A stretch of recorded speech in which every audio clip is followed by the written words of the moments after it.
is unbelievable.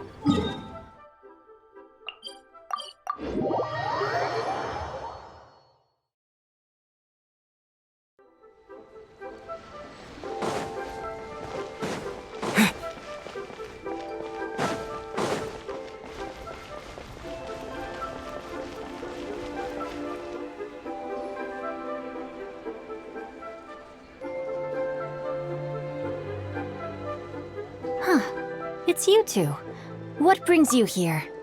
Xingqiu! Great, we found you! We wanted to ask you about something.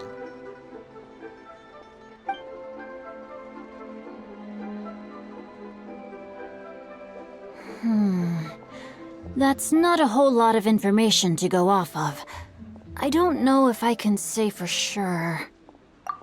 I can't pinpoint her identity from your description alone, but considering her age, I am reminded of a nameless heroine who's been featured in various chivalric novels.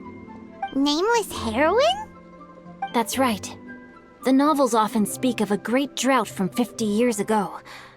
As the people suffered, a nameless heroine appeared and began to clear away evil spirits and bandit camps. The people idolized her, but never learned her name.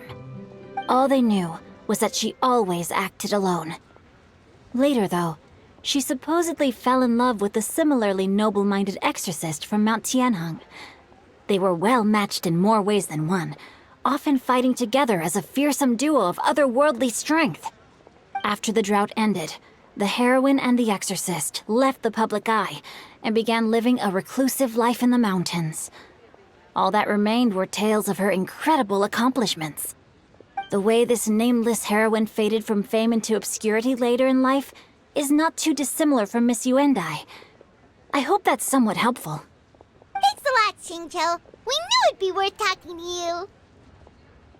It's nothing at all. Just something I came across while reading.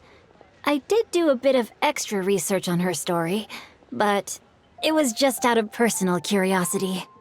Well, Paimon still thinks that's super cool. Oh, wait, Xingqiu, if you've read up on her, do you know of any places often associated with her? Let me think. In the novels, the nameless heroine always appeared near one of 3 places. Wangshu Inn, the area just north of Jueyun Karst, and Xingyun Peak. Perhaps the real-life heroine who inspired the character was also often seen near those 3 places. That would explain why those locations appear in the various novels written about her. You're welcome. To be honest, I found some parts of the story confusing when I first came across it. If Miss Yuendai was indeed the original inspiration for the character, she may just be able to help me put the pieces together. It's rare for a chivalric hero to fade into obscurity during their lifetime, even after retiring from the public eye.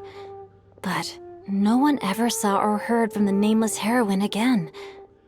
There were even rumors that she became extremely ill. I've never understood why someone would go to such lengths to erase themselves from public memory. It's almost as if she was trying to hide from something. There's probably far more to the story than what's been written.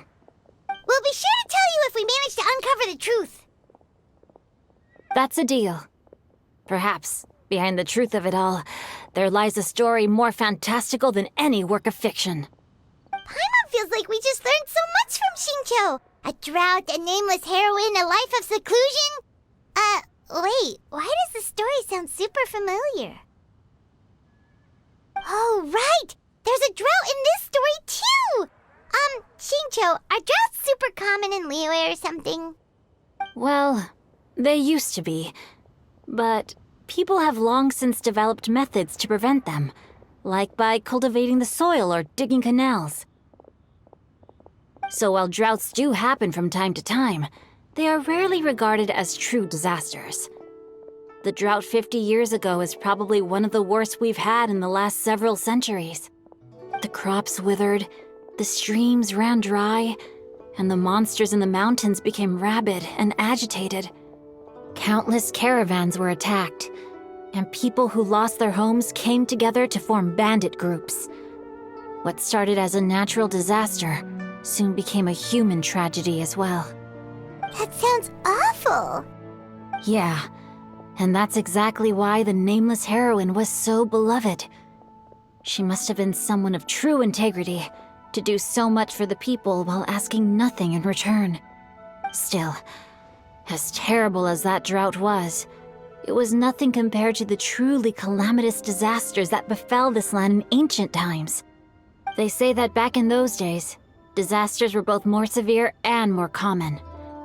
Only the strongest of Adepti could hope to dispel the ruin and devastation. Do you have any other questions? We're good for now. We're just going to head back and meet up with Miss Xianyun and the others again. Paimon hopes that Granny Yuendai will be able to remember more of her past. She used to be a great hero who saved many people. So sad that she can't recall any of it. Anyway, we'll be off now. See you some other time, Xingqiu. Thank you so much for your help. It's no problem at all. Safe travels.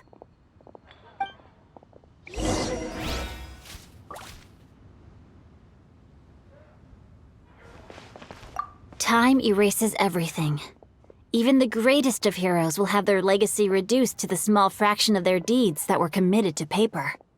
But I think the magic of chivalric novels lies in the way you can catch glimpses of a noble soul from a few mere paragraphs.